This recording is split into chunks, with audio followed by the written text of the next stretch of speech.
Olá a todos os alunos, meu nome é Leonardo, eu sou técnico em laboratório aqui do Laboratório de Solos, Água e Tecido Vegetal do Instituto Federal do Norte de Minas Gerais. Fomos fundados desde 1999, 20 anos presentes no mercado e prestando serviços à comunidade. É importante lembrar que o Laboratório de Análise de Solos do Instituto Federal, ele é certificado pelo Programa de Avaliação de Controle Laboratorial de Minas, chamado o PROFERT. Então, sejam muito bem-vindos a essa aula e hoje, como aula número 1, nós iremos tratar sobre o tema coleta ou amostragem de solo ao acaso. Existem duas formas de coletar solos. Existe ao acaso e existe a sistemática.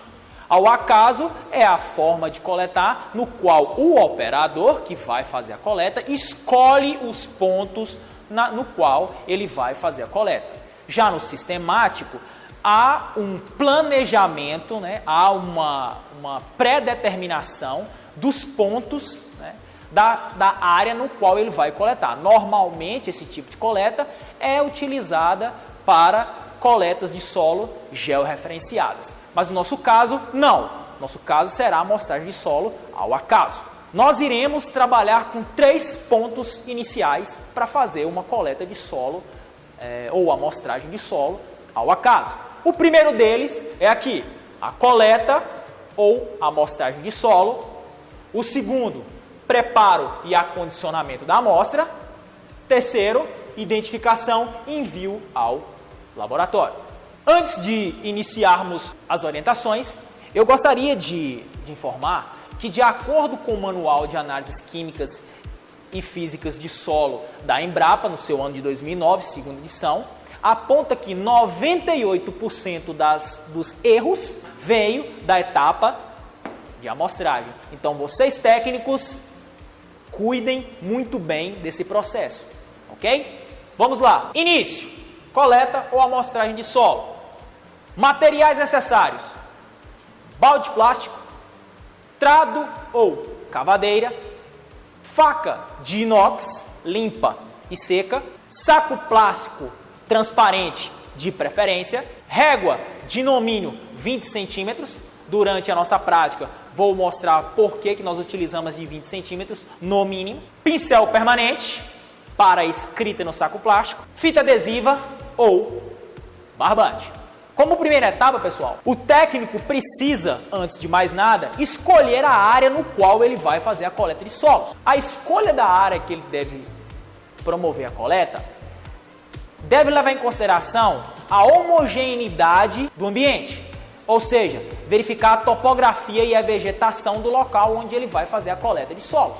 Com relação à topografia, observar se o terreno é de baixada ou se o terreno é uma parte alta. Com relação à vegetação, ver se há diferença de vegetação entre as áreas que você vai fazer a coleta. Se for, é necessário você dividir a sua área em glebas menores, observando que a Embrapa orienta que haja no mínimo 5 amostras por hectare.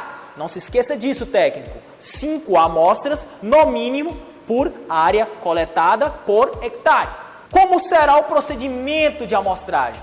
Então, definindo a área, o técnico chega no local onde vai fazer o primeiro furo e o procedimento inicial é remover a parte superficial do solo, em torno de 3 a 5 centímetros.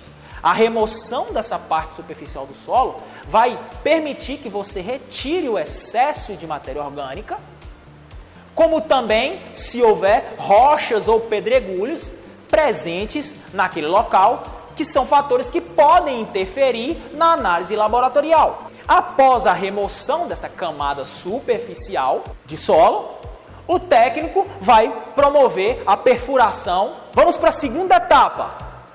Após o procedimento de coleta, nós iremos agora para a segunda etapa, o preparo e o acondicionamento da amostra.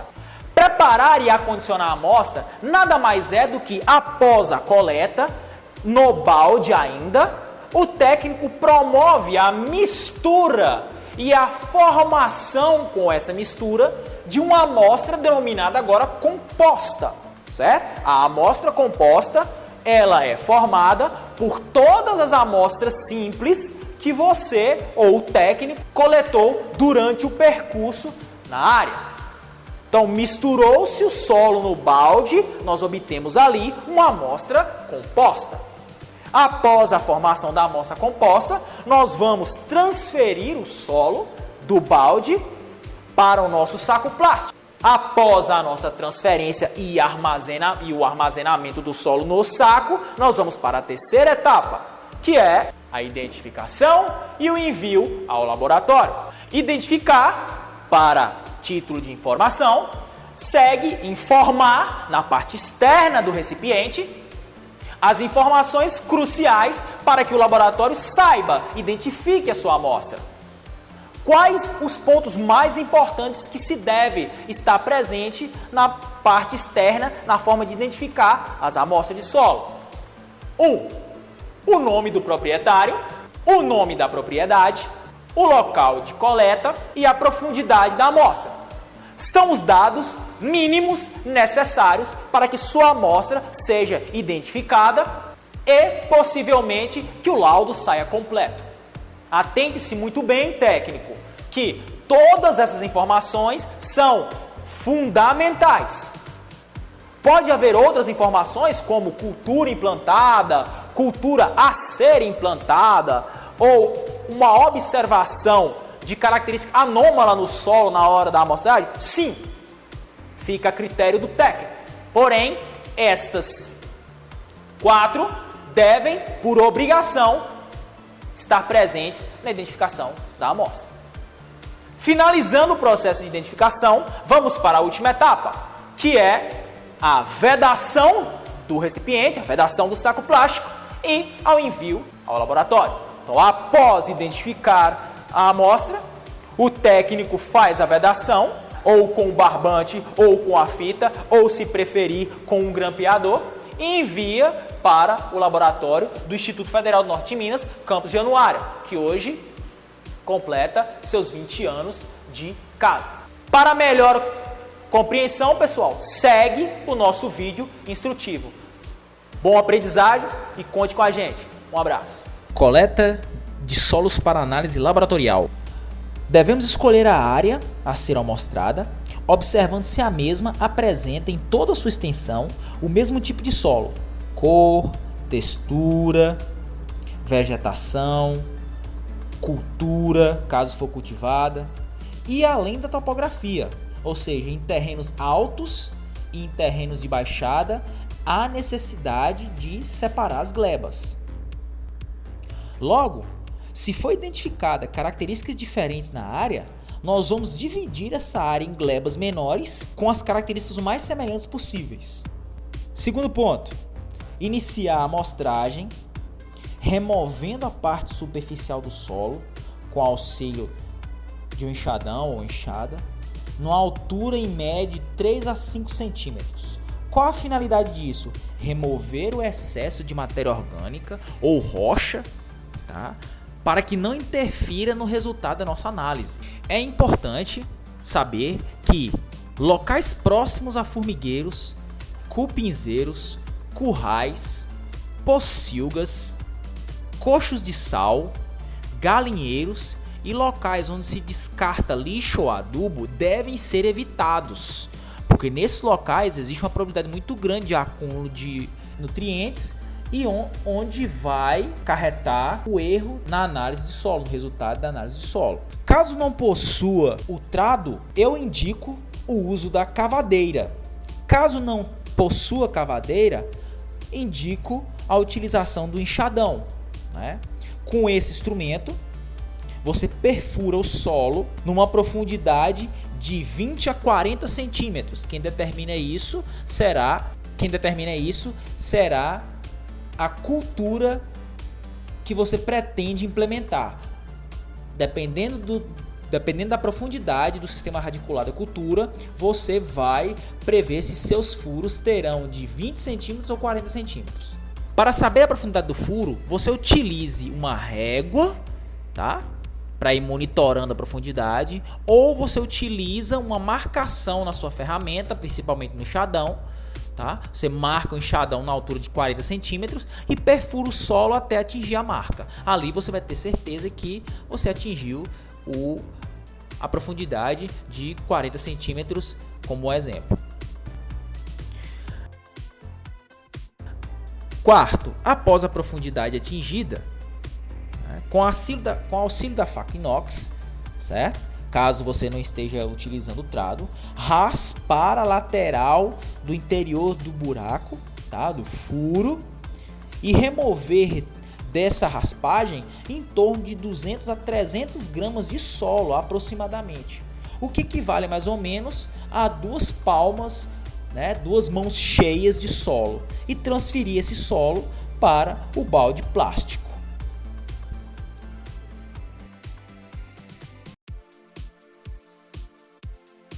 Quinto ponto, você vai repetir essa operação para todos os pontos da amostragem da área, que serão feitos em movimentos de zigue-zague, tá? De forma que você contemple, ou seja, de forma que você percorra a área inteira.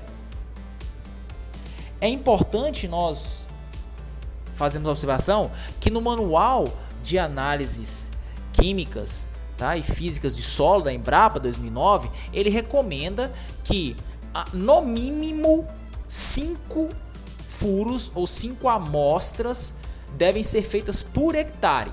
Então você precisa ter isso em mente, que no mínimo 5 furos é o que você vai precisar ter para formar a sua amostra na área que você quer fazer a coleta.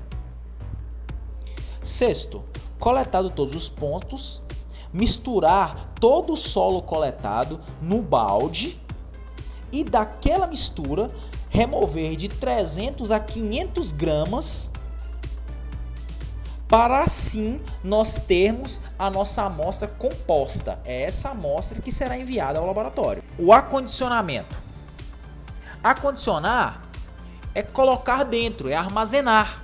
Então o solo retirado do balde, como foi explicado, ele deve ser transferido para nosso saco plástico transparente, certo? Onde ele será a nossa amostra composta. Em seguida, o que nós devemos fazer? Fazer o procedimento da identificação para o envio.